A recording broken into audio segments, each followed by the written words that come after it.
শেখ হাসিনার নির্দেশে পুলিশ এবং তার বাহিনী আমাদের উপরে পরিদর্শন করেছে, বোমা হামলা করেছে, আমাদের নেতাকর্মীদের গ্রেফতার করেছে, তাদেরকে বেদরকারী করেছে।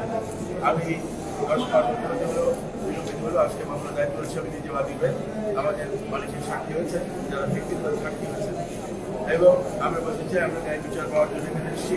যে 2023 সালের পুলিশকে খুলনা প্রেস ক্লাবে আমাদের উপরে তৎকালীন খুলনা থানার ওসি হাসান আল মাহমুদ এবং কয়েকজন পুলিশ কর্মকর্তার ঔদ্ধত্যপূর্ণ অপেশাদারী আচরণ সেই দিন আমাদেরকে চরমভাবে লাঞ্ছিত করেছে এবং আমাকে গ্রেফতার করার জন্য 5 ঘন্টা আমাকে অবরুদ্ধ করে রাখা হয়েছিল খুলনা প্রেস ক্লাবের ভিতরে। সিল্কোর সিল্ক অ্যান্ড শাইন, যাতে আছে আর্গান অয়েল ও ওট প্রোটিনের গুডনেস, যা আপনার চুলকে রাখে হেলদি অ্যান্ড শাইনিং। এবং 1 নম্বর আসামি শেখ হাসিনা এবং 9 নম্বর আসামি শেখ জুয়েলের নির্দেশে খুলনায় তৎকালীন আমলে খুলনা থানার ওসি সহ কেন্দ্রীয় কর্মকর্তারা যারা উচ্চপদস্থ কর্মকর্তারা ছিলেন তাদের নাম এখানে উল্লেখ করেছি।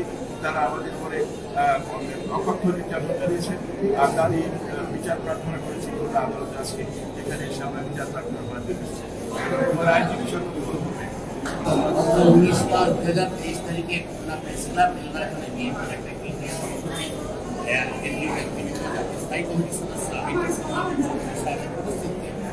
একটা সমাবেশ হয়। সমাবেশের পারমিশন কেএমপি থেকে নেওয়া ছিল, সিটিএসপি থেকে নেওয়া ছিল।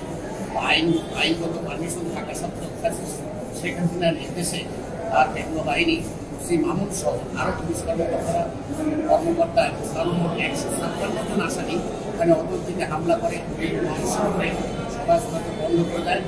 50 জনের অধিক কর্মী সেদিন গুলিবিদ্ধ হয়, আহত হয়, যেটা আন্তর্জাতিক মিডিয়া CNN, আল জাজিরা সহ সমস্ত মাধ্যমে দেখানো হয়।